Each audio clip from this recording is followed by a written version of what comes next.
fête de travail, bonne fête de travail. Les lois n'a pas yambela bino mwana mboka mwanji. Les lois ali mokolo yo to tia comme exergue ba travailleur. Ya mwana yambeli bino ye. To solo la masolo ya mboka. Papa mwanji, bonne fête. Merci pour na ba o mokeba ko sala to bengi bango minorité ya peuple congolais et puis ils allaient payer moi pas si mingi pour na majorité ba congolais au bazangi libula to bengi ngo autrement musala les alliés na mboka na biso les alliés journée chômé payé pour na moi ba congolais ndambo mais ata ba o bazali payer wana bazali la barrière ba 5 mois ba 4 mois ba 6 mois. Pour na ba oyo basala raté, c'est la majorité des Congolais. Tondimi kaka po ezali lokolo ya monde entier, ba lobi le premier mai fête de travail. Fête du travail en tout cas na ba o ba ko sala moi moké. Ba li mingi ba chômeur déguisé ndenge ba lobaka en tout cas to mi pesi kaka congratulations ndenge ba lobaka na anglais to se soutenir kaka biso ba chômeur déguisé. Papa na ngai. To matato kita. Moi. C'est le ton nake. C'est le ton naiko. On dit Mati, stade Tondaki. Ma solo ya stade oh nakani solo la stade des martyrs. Yango kaka grand ibuluti. Makamongo lo ba mingi na ba musicien. To ka mingi ba musicien ba sala polémique au banda ba JB na ba wera. Ba Kofi ba Papa Wemba ma solo stade des martyrs. Lelo oyo fali faire ba falite ferité mais fali héritier. Bah oh bah c'est pas ça le stade parce que bien que tous les acteurs politiques tous ali pe na goût ya culture congolaise ouais faire répé kalamingité mais stade etondaki ya fali etondi tozui ndakisa stade ya balanga nzembo ya fali to ya héritier to longue polémique ya kotonda mais ba o bakoti na stade pour na bolingo ya artiste pour na bolingo ya talent naie pour la bolingo na reconnaissance ya œuvre naie et puis pour na komema misolo kokende ko pesa ye lokola ko futa ba ticket pour na kokota mais oyo ya biso oyo balobi stade etondi ezali pour na kozwa misolo ya mboka kanyaka oyo tozali ko piolo la mikolo nyonso IGF azokanga makamo matali ko sala misolo mboka mabe nde okamati oyo ki ba 15 millions 20 millions de dollars ne bakamati pona ko kabola balobi ezate papa mbosa lobi ezate preuve ezate mbongo bimaki te botika mama kimuntu tozali ba yimboka to ali pe ba yi politique bilili ezali ko tambola bato bakendaki stade bakamata ni chabis na kaluka chabis na mapela bis kuna na mokali mususu mema na kingasani na mikondo bis na ngalie na pompage pona komema ba yimboka et puis ba oyo bazali na vie ya pasi oyo bazali konyoka bazangi lotiliki bazangi mai bazangi soins de santé oyo ba école balobaki na bango gratuité bazali komona yango te oyo bazali ko kende misala mais salaire ko bimate okamati bango sima konyokola bango bambula minei na kati ya mandat oyo ko pesa bango 10 000 francs 20 000 francs pour bakota bis ba na stade pour na kotondisa stade koloba ete totondisi stade nde yango tozali parti ou tozali courant politique populaire ezali makambo ya soni mingi makambo yango sengeli koyeba kezali ya sikate tomoni ba dictateur oyo baleki na mboka Congo ou soit ba konzi ya kala oyo baleki na mboka oyo kotondisa ba stade kosala ba meeting ya misolo ebele na ko rappeler bino okei na Twitter lelo dans le monde numérique ba archive ezali okuta na ba Twitter ya kala moi na mboka Félix Tshisekedi azaki président tango président Kabila sangisaki et tout le ya bato ya komaka nini alobi ko sangisa bato na kotinda bango na makasi na bao batali ba fonctionnaire ya l'état ko sangisa bato na bao batali bazangi ko pesa bango misolo po baya koloba ozali na bato ezali makambo masoni pe mawa mama kimuntu congolais lelo bao bakendaki stade bakendaki tekaka te po balingi bao bazali na stade bakendaki po bayoki ke bato baliaka misolo na biso bango lelo bamoni ke to sengeli kokota pona bango tokende to kamati misolo wana mais to kosala ngonga moko so to koti kuna sima tobimi c'est pourquoi au moins la image déjà ko circuler bato bakotaki stade bango bazui ba photo bazui ba image mais tango bango oyo babengi présidium na bango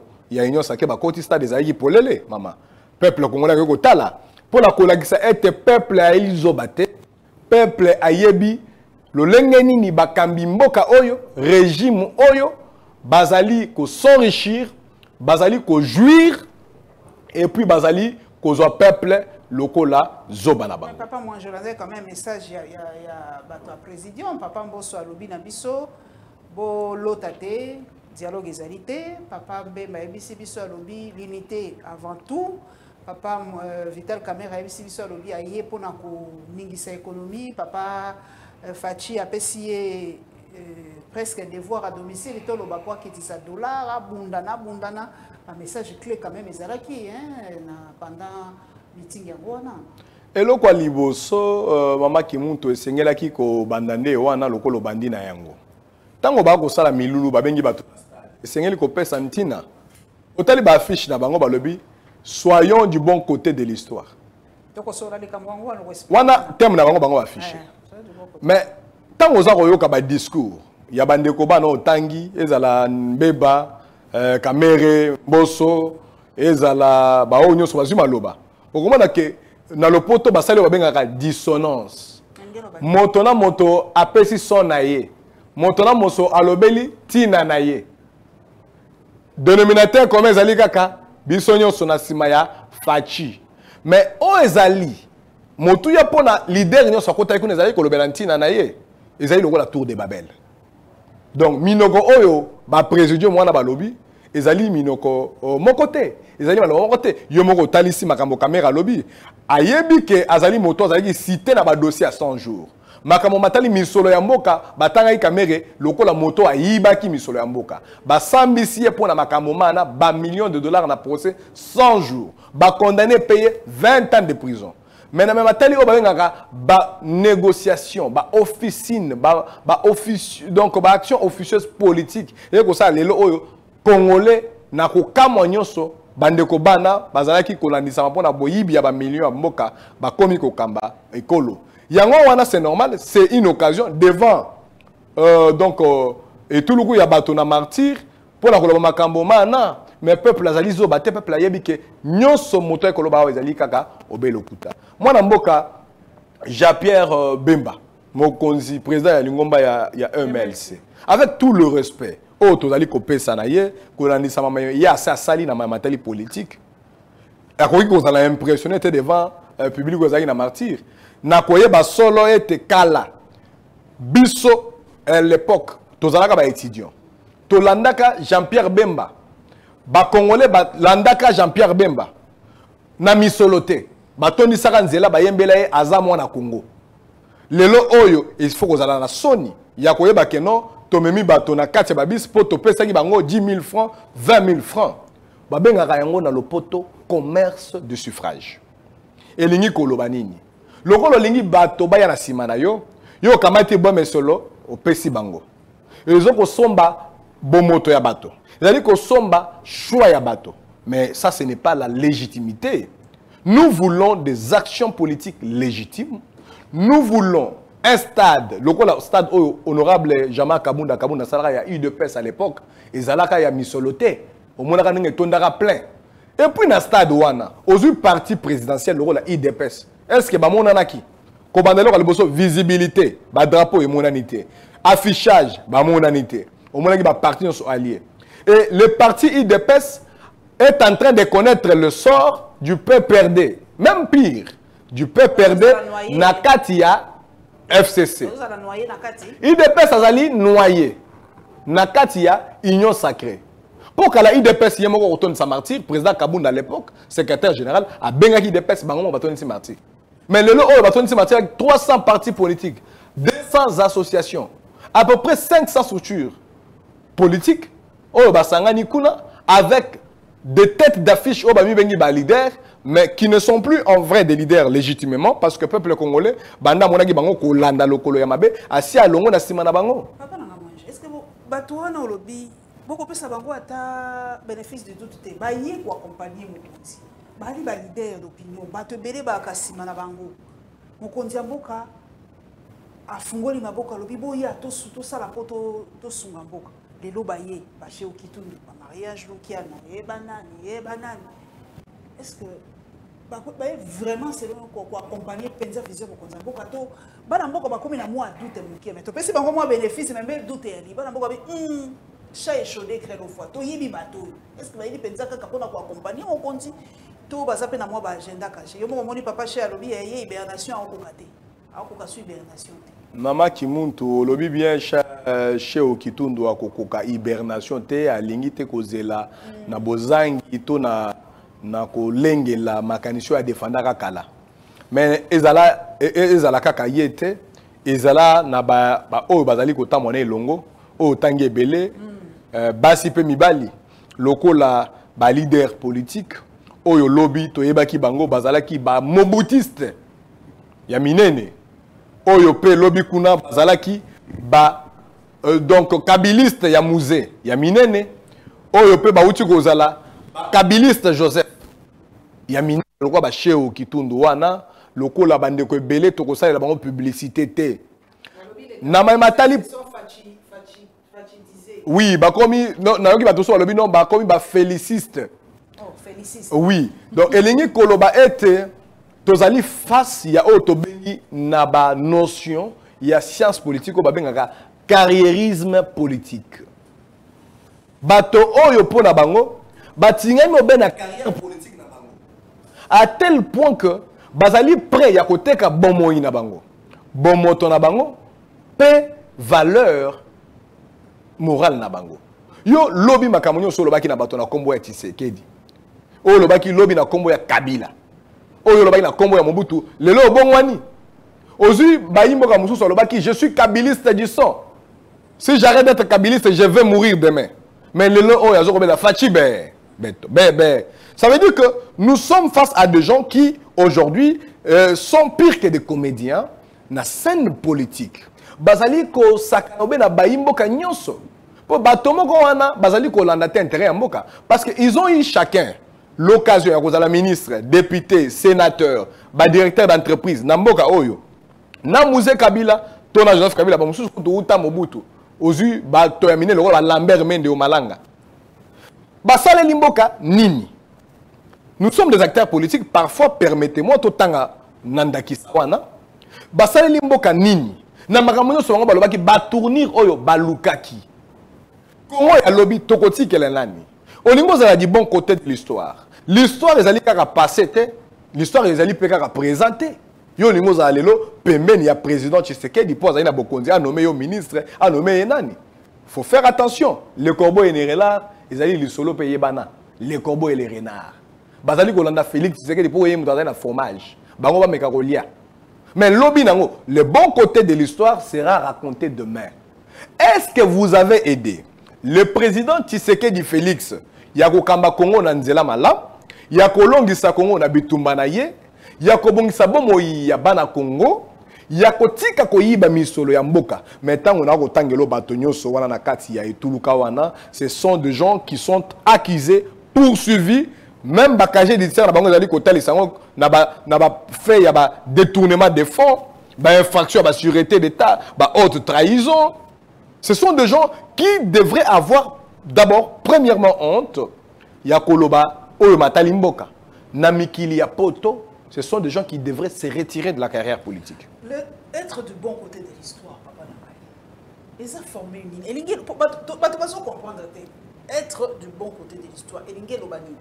Vous avez pembeni ya mokonzi kolanda vision na ye ça veut dire quoi ndeko moko ayebisi ngai du bon côté de l'histoire ça dépend de qui le dit du bon côté de l'histoire pour la bamisusu ezali kozala du bon côté de la mangeoire parce que ceux qui totali na la question comportement ya bandeko wana bauti Mobutu Musée Joseph Kabila lelo na Félix Tshisekedi pour ça na bango ezali Congo te. Pour ça, ils allaient peu la terre. Tozu Félix Tshisekedi toché en exergue. Tozu Kabila toché en évidence. Bango bazali bakonzi. Bakoki ko sala misala nyonso te mama Kimuntu. Et c'est na bato balobi bazala pene na bango wana, basunga bango, ba réussir ba mandat na bango. Basunga Kabila te. Ba memiti batomboka mo matoyina Joseph Kabila. Mboka mo bakomi ko loba Kabila akende. Lelo bakomi ko changer langage. Mboka mobimba Balinga ki Tshisekedi est rasé pouvoir le 24 janvier 2019. Bato baleli. Bampaka ba piqué crise. Balobi tango yango ekoki. Mais lelo oyo le grincement des dents. kolela ya bato ezali na kombo ya nani ya tata ekolo ya sika tata ekolo tozali na ye. Donc mosala oyo ba yimboka wana ba acteur politique véreux wana ba mesala kosala ezali obe komema ba konzi na banzela ba intérêt égoïste ba intérêt privé ba intérêt de groupe au détriment ya ba intérêt ya ekolo pe ya ba yimboka. Mena suka nango ba kosala nini ba ko inisande mokonzi ekolo. Donc moi na boka Félix Tshisekedi lelo ya ko sepela bato batoni martyr basale les photos ba lobi yende. Mais akokama pe kaka lokola Joseph Kabila akokama lelo lobi bato wana ne ba kolanda mokonzi o ya sika ba koma pe ba proye. Donc ici les bons côtés de l'histoire ezali koyeba solo lobi ba kolobani ni natina na ngai. D'abord, les gens qui sont à l'Union sacrée, bao bakei na stade de martyr, ils sont du mauvais côté de l'histoire parce que outa le tozali koloba ete bazali ba carriériste politique, hein? Et puis bazali ko sala kaka makambo mabe wana ya kala o basalela ekolo ne bazali ko bandela o to bengi lisusu na science politique, immobilisme, conservatisme de mauvais goût. Ba conserver be makambo ya kala ya mabe nyonso. Mais qu'est-ce que le stade de martyr à coût de millions de dollars et même la solution na guerre ya est na ba position ba M23 ba ko récupérer. Qu'est-ce que le fait de se réunir au stade et même na ba fonctionnaire au bazin na ba arriéré des salaires o to ki mwana balobi to leli mingi mongo ko bimate kala mingi te wa soki ça fait 2 jours ne ba message comme ko na ba téléphone bo meka ozo mais so bo kepe na molongo na banque wana mongo ko bimate. Nous sommes dans une gouvernance du fait accompli, nous sommes dans une gouvernance du sensationnel, nous sommes dans une gouvernance de l'illusion du bien-être, alors qu'en réalité, le peuple congolais a kobika lokola moto, il n'y a pas si, a kobika lokola vers des terres. Voilà pourquoi biso le loto lobby et tout matomemi na ekolo o ezali et tout mapona mbongo na solo parce que règne o yememi mbongo na te kasi pesinde nzela la carriériste politique. Il fallait mettre fin au carriérisme politique. Il fallait qu'il y ait un conservatisme mauvais goût matali ya kala salamaki. Ya misato ne qui poser action il y a changement. Mais commençant par le projet de 100 jours, tina stade de martyrs, nyonso e bungisi obeba million misolo ya bayimboka. Tokosuki sana papa Jean-Marc Aboundie penze ko za dossier sukato ke non na Instagram papa na kai. Et là, vous avez ça va dans Boka. Va changer général, hein? Général Moko Azaraki, Wana, ou Azariko Kambari, Azariko Kambara, commandement, Kuna, moi, je suis un commandement Moko Bouquet. Mais bah, il y a des bisous par lobby, bisous de l'ébalité. Bah, nommer Moutou, bah, considérer bisous, bah, donner bisous de l'autre côté. Donc, au surtout, on va le voir, bah, Paya, na TVP, na radio. Papa, il va dire, Moutou, Amaïda, Boka. Bisous, toi, Mamba, Yassit. Dès qu'il y a une décision, on nous passe outre la République démocratique. Maman Kimuntu Nazali Molobeli Alliance pour le changement. Lingoma Nabiso et Sili Kopesa Mayele. Na mematali adhésion Nabiso na EAC. Na mematali ba acte oyo to bani ko poser elongo na EAC ou ta adhésion wana. Eloko liboso adhésion wana très mal appréhendé. Et là, il a très mal négocié. Et là, il y a mis ça toke nango mbango.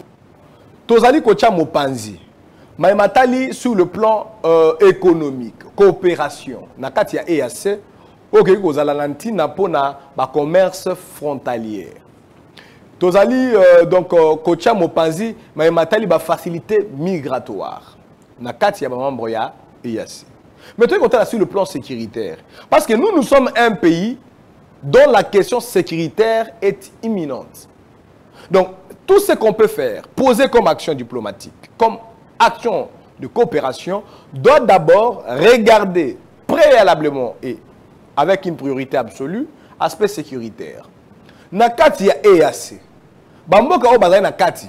Tozali na Rwanda, Uganda, Burundi, Oyoko Bakisa Sud-Soudan, Kenya, na bamboka miso na tangi te me ba oka na tangi bazali bamboka oyo batangami pe mingi utakala na makambo matali conflit sécuritaire na mboka na biso. Donc s'il faut y aller dans de donc accords de sous-région avec eux et c'est na biso tous à la moins keba mingi na même matériel sécurité na biso mais ce qu'on tali toke na EAC ezali na oyo tobengaka responsabilité étatique responsabilité ya état engagé na institution mboka kobanda président de la République aux yeux gouvernement parlement na ye tout comme ba ministère na ye mboka na biso akoti na EAC. Bien sûr que le gouvernement est même qui n'a likanisi wana. Mais EAC ezali na piège moko oyo pouvoir ya présent Tshisekedi bazali ko négliger. Les décisions na EAC ezali kozoma na instance oyo babengi organe des chefs d'État. Organe des chefs d'État. Oui. Donc quand ba président ya mboka nde bazo kozwa décision. Ba gouvernement bazali na phase exécutoire. Ça veut dire que lorsque chef de l'État labino asi amema mikuna basi banimisi makambo ata bo gouvernement boyi bokoki kolongola mboka na bino kona te l'état la responsabilité étatique a été déjà engagée. Même lorsque même accord secret accord il y avait expert accord on a bimi libandate. Oui maman na yebisio que ezali na autobengi accord de haute confidentialité où ezalaka signé pas forcément pour la vulgariser. Mais lingo loba que lorsque chef de l'état na bino a signé accord Rwanda, vous ne pouvez pas vous désengager et le mécanisme il y a révisitation est très donc lourd. Il y a un retard le liboso. Tant que tokoti EAC, balobi bakoti na contingent EAC na Congo. Ici, je vais regretter une chose. Tous en armée nationale, tous en MONUSCO avec la plus lourde mission des Nations Unies dans le monde. Mais le contingent EAC c'est combien? 500 militaires angolais. Donc 1000 militaires ougandais, 50 militaires burundais. Vous comprenez? Sud-Soudan, 80. Ça veut dire qu'un petit groupe, un petit contingent qui prétend vouloir ici avoir les capacités de défaire le groupe armé que la plus grosse mission onusienne avec le grand dispositif militaire n'a pas pu résoudre. Mais c'est d'une supercherie donc dans la coopération. Mais Mboka Nabiso est Koti parce que le président de la République a signé à Koti. Maintenant, au gouvernement Nabiso, à Komeli EAC, secrétaire exécutif de lobby, vous devrez nous enlever dans les contingents les troupes rwandaises. Balobi, cette décision avait été prise à niveau de organe, il y a un chef de l'État. Bino Bokoyi Koye, ça biso to bon on tourner la makoki yangote. On m'a dit maman qui monte c'est comme ma piège ezali. Donc, makamama so masala na EAC ezali responsabilité à présent Tshisekedi Yemoko. Ce qui est assez dans l'Est, au moment même na Bilili, au Bétil sur la général Awa. Tant que Bazali pour la général ou la présidente Tshisekedi à Kendaka, bomoni na Bilili azoko bondelaye, azoko talisaye, bo pesa kimia, bo sungabiso. Na biso otozali ba oyo bazali attaché na ba valeur étatique, nous étions vexés dans l'âme congolaise. Ça veut dire qu'un pays autant gigantesque que le Congo, bilombe mibali na mboka na biso. Tous allez la histoire glorieuse ya ba généraux ya minene o basali ba guerre na ba Tchad na ba Libye. Toko manati na kobonde la un général des États qui n'ont pas d'histoire glorieuse. Neti Congo na biso. Et ça c'était le président de la RDC qui le faisait à l'égard de ce général kenyan. Mais vous savez, il y a un homme politique qui a dit dans ce monde, il dit ce que vous n'arrivez pas, ce que vous n'avez pas pu obtenir par les armes, vous ne l'obtiendrez jamais par les armes. Par les larmes plutôt. Par les larmes. Ce que vous n'avez pas obtenu par les armes, vous ne pourrez jamais l'obtenir par les larmes. On a besoin de kobundate, nampifona binote, bokozongo na milelote. Tokomona mboka Kongo lokola biso, tozali na posture ya milelo. Kobandana mokambi ekola liboso, gouvernement na biso. Congo ezalika nous dénonçons, les FARDC nous dénonçons. Communiquer. Nous avons entendu certains acteurs de la majorité au pouvoir. Nakotanga professeur Mbata. Oh lobby, l'armée n'a pas pour vocation de faire des communiqués, vous devez faire la guerre. Mais l'armée, c'est un service commandé. Il faut faire la guerre avec quel commandant suprême? Il faut faire la guerre avec quel gouvernement? Avec quel ministre de la Défense? Donc, nous avons un problème de la gouvernance qui se pose, qu'il faut démontrer ici. Il y a gouvernance, il y a régime Oyo. Non, mon rupture. Biso Alliance pour le changement, Tolobaki. Tokotaki EAC na lo lenge moko ya komilenge la te to lengeli sécurité te to lengeli kitana biso te boyoka ki batindi ba militaire na bango bakoti bazu Bunagana Bazu Bamboka Nyonso, donc Kichinja, Ruchuru, Nyonso, M23 Zalaki. Boki va passer M23 comme il s'est retiré. Mais quand il y a des vérifications, maman qui monte, M23 longote. Bozali va pas sango, bo peut savoir ce biyano wana. Parce que M23, même Nabisika longo qui a le but Zongeli. Alors, le général, voilà, le général kenyan, Oyo a démissionné Oyo. Alors Benin, n'a démissionné finalement ils allaient en danger. Les autorités congolaises ne respectent pas leurs engagements. Maman, moto Oyo biso tata école avec au bon de la yena ko pesa kimia. Yemoko komi ko banga vie na en danger. Est-ce qu'il peut sauver la vie des Congolais? Nous ne pouvons être un pays fort, respectueux, un pays en sécurité que par nous-mêmes, par nos dirigeants. Mais tant que nous avons des problèmes, il y a déficit, il y a leadership, il y a gouvernance, nous serons un pays donc à genoux et face aux nations naines, au terme Guillaume Manjolo. Alobi, le Rwanda, l'Ouganda, ce sont des nations naines qui n'ont pas d'histoire glorieuse. Le Congo est un géant. Mais jusqu'à quand nous allons dormir, hein, faute d'un leadership capable d'engager le Congo de manière imposante. Combien de dossiers il y a papa Jean-Marc? Ah, na moni penza koto droit elingani makasi lisusu papa nangai moi na moni ba dossier ya batonyo so la buki dossier ya papa matata ponyo qui na ya mwanga chouchou ozongi na kabundu on dirait coup constitutionnel de sali penza musala. Qu'est-ce que d'abord les bosses boni bon papa Jean-Marc boni santé boni moral azande nini. Bon, il y a liboso na pesi ba yimbo kanyoso congolais nyoso besika zali mbote na kombo ya président Jean-Marc Kabunda Kabund oyo na uti kozala na yelelo ya mbona ya kokutana na bino. Allez bien.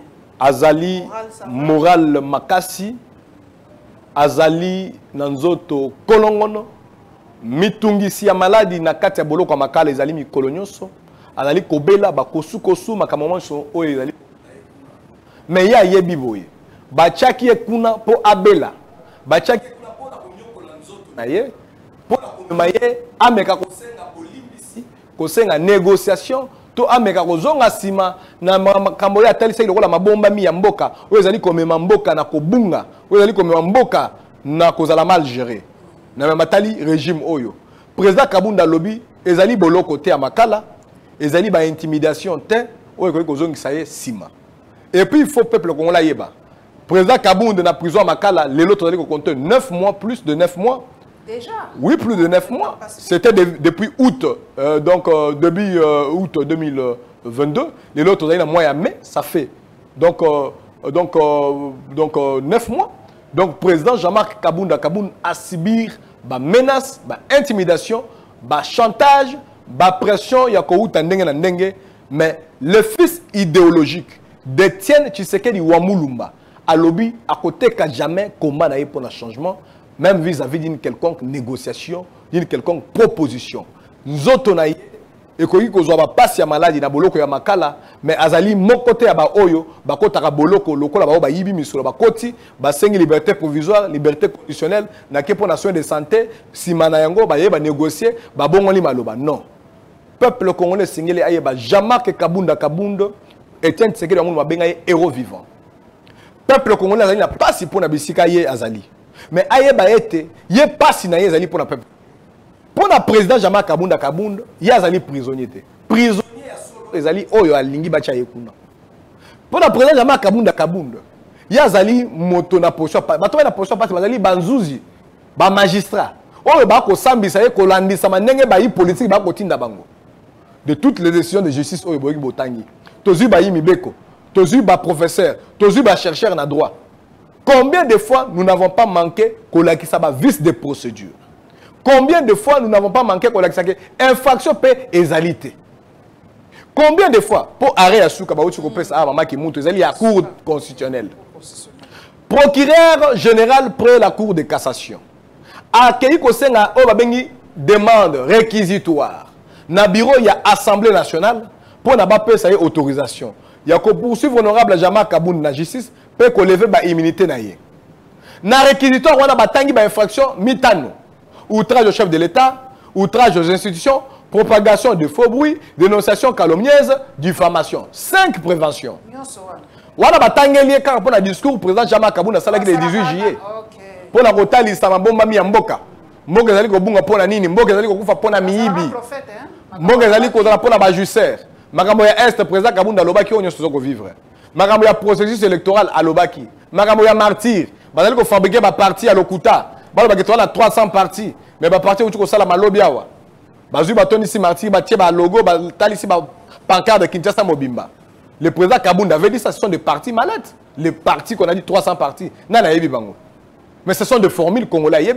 Mais na o etali président Jean-Marc. Cour constitutionnelle biso to saisir pour nani mama Kimuntu. Procureur général près la cour de cassation alobi ba infraction limitano. Président Bosso bino na bureau bopé sanga autorisation de poursuite ba pesi autorisation. Na autorisation wana balobi. Cette autorisation n'est valable que pour les préventions donc présentées dans le réquisitoire. Maintenant on te commis devant cour de cassation. Pas changer. Procureur général le rôle de la infraction, on a 6 mois de condamnation. 6 mois de mouké, tu as empêché la candidat président, tu as la candidat président. Honorable Kabounda, le candidat président, président Tshisekedi, la majorité, parce que le président Kabounda est plus légitime, plus convaincant. Nous avons vu tout le cas de l'infraction. Nous avons vu la constitution, le code de Pézali. Nous avons inventé 12 infractions. Nous avons droit. Citation à prévenu. Donc, tant au procureur général, avant de présenter la fixation à dossier à président Kabounda devant cour de cassation, il y a 12 infractions. Après ça, il y a autorisation, il y a 5 infractions. Mais tant on te commis devant cour, les alliés, à ce moment lié la forme. Tu soulèves ton habité, ah, vous allez na inconstitutionnalité. Et les gens qui ont basali, quelle est sa côté. Oh, il y a question ningi sana mobeko. Tu as décision de la justice, ne yo ko salela. Ce que sali en côté, ils allient inconstitutionnalité. Donc, bah, autorisation pour 5 infractions. Mais il y a ici 12 infractions, le Lengenini, procureur général. Mais, cour de cassation, le la besoin qui mission a comme un biso ben libunga wana, basala qui o babeni hasardement. Non, nous avons trouvé qu'il n'y a pas d'inconstitutionnalité, le biso non mais papa. Bino bozali cour de cassation. Le seul juge de la constitutionnalité dans le biso, c'est la cour constitutionnelle. Nous on a qui biso parti Jean-Marc Kabounda dans la cour constitutionnelle. Mais ils ont eu 6 mois. Parce qu'ils étaient bloqués. Pour nous comprendre, ça a avis, il y a cours constitutionnel. Nous avons été clair. 1 plus 1 égale 2. 5 contre 12 égale 7. Ça veut dire que les différents alliés n'ont pas côté. Cours constitutionnel, maman qui monte sali 6 mois. Depuis octobre, fin avril, awa. Oh, bah, qu'on rendre arène à Bango. Pour nous dire non. La requête de Jean-Marc Kabounda est recevable, mais non fondée. Maman qui monte. Tobengi yango na biso ezali manipulation, instrumentalisation de la justice, ezali prolétarisation, il y a pouvoir judiciaire. Pouvoir judiciaire ezali pouvoir mobimba. Et quand on a la tête à pouvoir mususu. Ezali wana pour équilibrer le pouvoir dans la République. Ceux qui baillent politique, ceux qui baillent instance politique, balingi makambo mususu, mais pouvoir ça c'est qu'elle est atingama ou bien mibeko. Mibeko lobby, to pesi ningi sa sambi sa pour na ba infraction mitano. Yo comme na 12 infractions ndenge nini. Et wana cour constitutionnelle lobby, il n'y a pas, c'est pas fondé. Mama Kimuntu, tous on a besoin qu'on y a professeur, il y a droit te pour na kotuna e. Tous on a besoin qu'on y a ba expert, il y a procédure te, ba thésard te. Et c'est kota la 5 préventions. C'est pour 5 préventions et vous avez inventé 12 préventions. Cour constitutionnelle et Oumeli Ponanini. Là maintenant nous rentrons dans l'aspect politique. Parce que pendant Tangoana, les pressions ont été mises sur le président Kabounda. Pour na koye bisaye azonga obe union sacrée. Pour na koye bisaye to senga toyokana. Toza le sika moko. Ozobo ya Ponanini. Toza na bokonzi. Tokolukesika tokochayo. Lokola tolukeli batu mususu tokotsaki boloko babimaki. Donc, les pouvoirs en place, et Sengeli, à Juyo, à Choboloko, on négociait liberté provisoire, tant qu'on on dit on signait, on va quitter yo. Ne va au monde qui na martyr wana. Mais président Kabounda va proposer. Tolingi to pesa yo, au kambata gouvernement ya mboka oyo. Comme ça, ceux qui yo kambi yango, au contrôler ba allié na biso, au tomoni ki ba ko za peu dangereux. Président Kabounda boy. Ndo yo kaka sango que non, papa lingia ya bango batambusaki déjà la basango na bango que non tobimisi Kabounda. C'était pour dire que non le président Kabounda abimi comme ça anima basa la remaniement. Oh yo moni gouvernement ocho bima oyo. Le président Kabounda boyi makambo wana. Alobi na kote ka lutte. peuple congolais comment nanga lolenge nini nasi na talisi mabombami nasi na lobi bosolo na me matali ko kamba ekolo libunga o ezali ngai na lingi changement et changement na kosala ngote na ba oyo basi babungi sima na yango président Kabunda fandi pendant les 6 mois oyo bango bazoko zelisa ye cour constitutionnel wana bazoko tindaka batu tungisaka baninga na ye tungisaka ba ilibota na ye tungisaka molongani na ye tungisaka biso nyonso te azali na ndako azali na prison te mais oyebi masolo wana ndenge baluka kiba tungisa pe condamnation wana pezaki moko ya mitungisi tungisaka bango pona komema mangisa pour président Kabunda azonga lokola ba carriériste politique misusu ba kozonga obe ata oboyaki lingomba oboyaki mbokonzi olingi ozonga kaka po yo ning carrière ezala bisotolia le président Kabunda lobby tozwaki pouvoir tomenaki plus de trentaine d'années de lutte, c'était pour le changement. Nous sommes à côté de l'objectif de Tien Tshisekedi Wamulumba et des vaillants combattants, de Rossi Mukendi, de Thérèse Kapangala. Il y a un même un siège d'Alliance pour le changement. Au moment que tout ça, il y a mythique, tout bengi, yango bakomona Thérèse Kapangala, Rossi Mukendi et Tshisekedi. Voilà, tu recommandes maman. La pression, c'est ça qu'on appelle la pression. Depuis parti Alliance pour le changement, il y a Jean-Marc Kabunda Salami. Nous sommes les martyrs du pouvoir. Tozali Namboka. Maman Paulette Kimuntu, président Kabunda, Batoyele Bayebie. Même président d'Afrique Bayebie. C'est l'homme qui a dit non. C'est l'homme qui sait dire non. C'est un invariable. Namé Matali Sorayebi Ozali Tumbaya solo parce qu'à l'équipe na école il y a Etienne Tshisekedi.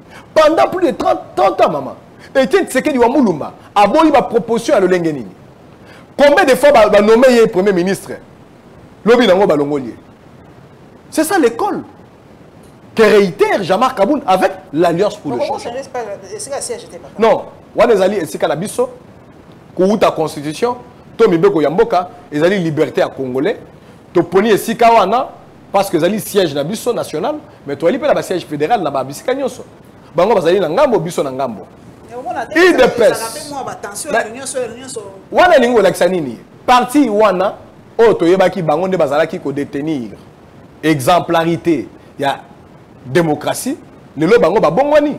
Pour attaquer na tango ya Kabila, mama Kimuntu. IDPS asalaki na tango ya Kabila. Oyebi IDPS asali mbula boni, azali na agrémenté, azali na arrêté te que non le roi parti politique officiel. Ou tababile konyo son Mobutu IDPS askala aux officiel te.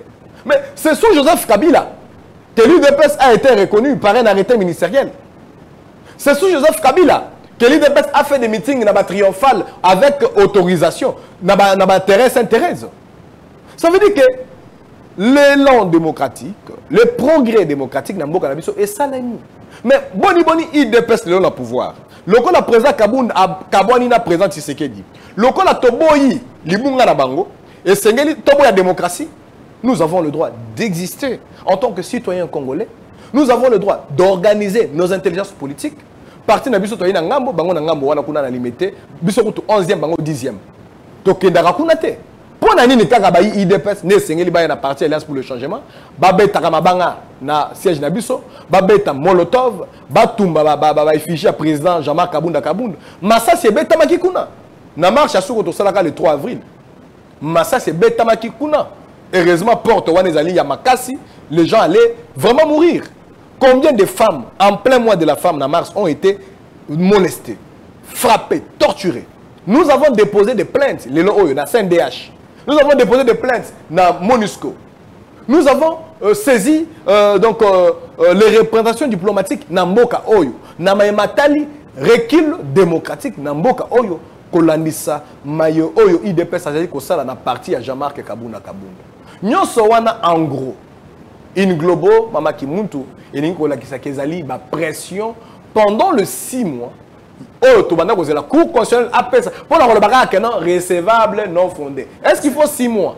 Mais si vous avez une année électorale,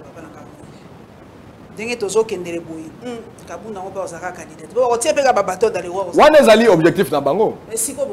Objectif. Est-ce que vous allez na quand il y a on va commencer le 13 pour grande marche le 13. Est-ce que vous allez na quand wana to autoriser ngai na ya no la boy no ya liboso nano. au lobby élection zali koya. Et donc à liboso élection. D'abord oh maman Paulette Kimuntu. Élection ezali parodie d'élection. Élection oyo biso Alliance pour le changement au travers déclaration politique na biso na utaki ko animer point de presse en tant que porte-parole dernièrement donc le 31 mars. Pour la rotali matali socio-politique et par là nous avons évoqué la question électorale. Élection na boka oyo ezali ko bongisa malolenge ezali ko inquiéter. L'organisation de la CENI a délicat d'imaginer pour ça dans l'opacité totale nambambe banyoso oyo koki comme la biso na élection ya malakata pe na kokota ba résultat oyo kopesa le kuta et puis kobimisa crise politique na mboka oyo. Et donc à liboso tala enrôlement. Balobaki délai à 30 jours. On avait dit que c'était irréaliste. Bachaki Tembe, token enrôlement dans toutes les zones R. Il y a un enrôlement, zone opérationnelle. On a prorogé. On a doublé la durée, même triplé la durée d'enrôlement. On a mis des kits électoraux. Et allez pour ça la tête. Bas bureau, bas centre d'inscription. Oh, bah tchaki na cartographie, il y a CNI.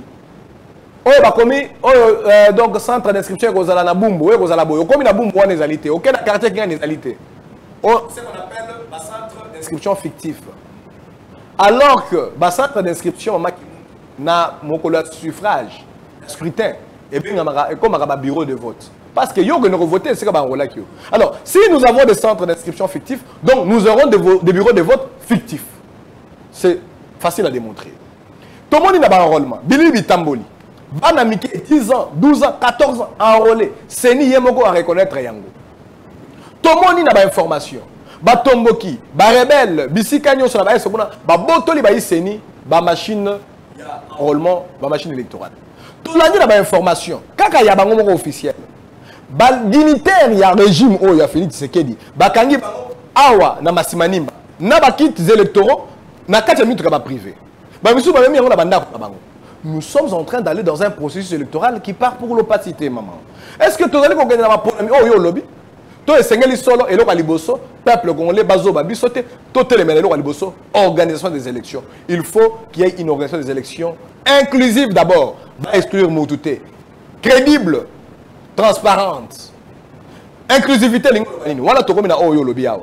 Vous avez comment on a que babimisi dossier contre le président Jean-Marc Kabunda Kabunda pour la offense au chef de l'État, outrage, infraction wana, président Tshisekedi yemoko opposant, Billy les ali ko tambola na archive, à le baganini. Infraction, infraction à Sony, on ne peut pas dire outrage au chef de l'État et c'est ça la politique. Mais Lélo lui-même au pouvoir, il ne se gêne pas que un de ses compagnons, celui qui n'a pas eu de haine contre lui, qui l'a aidé, qui l'a soutenu, qui a fait de lui aujourd'hui président de la République, qui a œuvré inlassablement pour Akomawana, a téléméli au bébé dans ma camo Talimboka. Les alliés comme NT pour marquer outrage les finga, mais on le poursuit pour ça, pour les mêmes infractions, pour la Roloranini. Pour écarter, pour exclure dans l'élection, pour que Jean-Marc Kabunda s'est déclaré aux candidats président de la République. Il y a un grand Kassaï, à 4 voix, 50-50, peut-être 70-30 contre le président Tshisekedi. Aucun grand Katanga, Jean-Marc Kabunda a un ancrage politique incontournable. À cause de la voix, au Congo, aujourd'hui, Jean-Marc Kabunda représente l'unité nationale et l'esprit de concilier tous les Congolais de toutes les provinces, de toutes les zones linguistiques.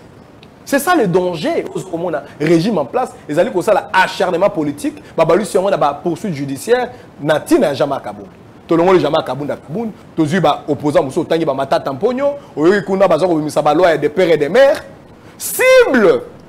Il y a régime Oyo Zali opposants et les opposants potentiels et en tête de liste Jean-Marc Kabunda Kabunda. Oyo Moni Basimbi na Boloko Makala. En violation de la Constitution, tout ce qui a entretien dans Sarah Nabino, député Bako Kangaye, pour avoir étalé l'opinion politique. En violation à la loi portant procédure devant la Cour de cassation, dans M. Salami, parce que Cour de cassation, Aranda qui ordonnance, il y a assignation à la détention. Donc, honorable Jean-Marc Kabunda Kabunda, le député national, le Seigneur Azalananda Kounaye, en attendant la procédure. Le président surveille les Naboloko. Oyo Balobi, fait inédit, fait juridique inédit. Oyo procureur général près la Cour de cassation, lobby. Puis il est en résidence surveillée à Makala, dans une prison. Mais on insulte qui? On insulte la science ou la faculté du droit. Le 13 mai, Toyoki Obel Sangoneng Ezali Wana, Ezali initiative à Baimboka Oba Sangani, je pense que nous sommes là pour encourager Baïmbo Kanyos Oyo Balingi Komema action pour empêcher dérive dictatoriale, pour nous Salema, pour nous Kimia na Est, pour nous soutenir Mampinga et Mboka. Nous sommes favorables à eux. Mais en tant que formation politique, Maïma Soe Kosala Makaranta, la formation politique, ils ont un accord, ils ont un beaucoup. Nan Tofandi, to sololité, tozali peu radicauté, nous ne sommes pas radicaux.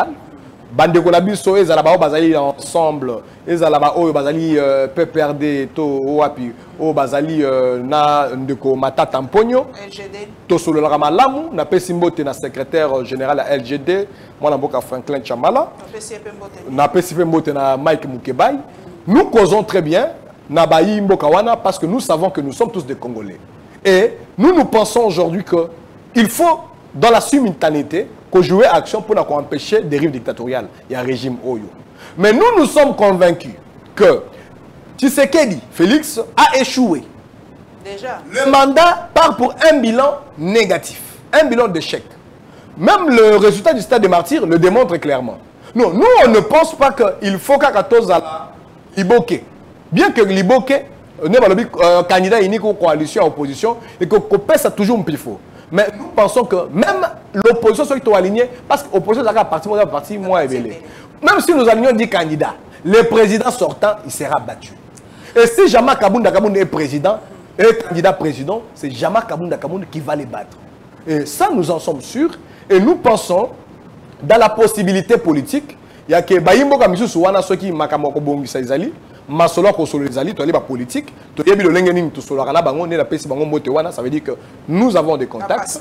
Oui, donc, mais nous restons politiques et nous restons attachés à nos valeurs en tant qu'alliance pour le changement. Merci Mingi, Papa Mwanji, merci Mingi, Tosololi Malamu, bonne fête de travail, les sous-sous dans la chômeur déguisé à la République démocratique du Congo. Baobaza Misala à Solo, Topesi Bango P.